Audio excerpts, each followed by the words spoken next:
Hi, I'm Renelle Hager from Arcan RV in Atchison, and I'm here to talk to you about the Skinny Guy Armor 10 LT. This little unit is the perfect unit if you're planning to go off-roading or off-the-grid camping somewhere. Lots of great features that'll help you with that.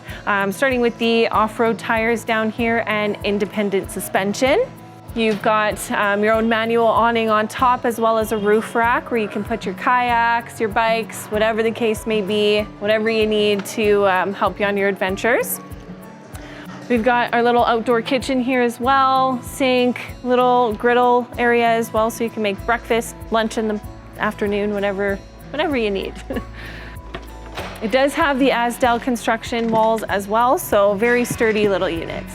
Off to the inside, you've got access from both sides of the unit here, so you don't have to crawl on top of another person to get in.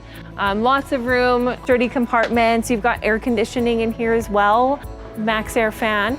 So lots of air circulation in this bad boy. Yeah, I am Renelle, and this is the Armor 10 LT by Skinny Guy. Thanks.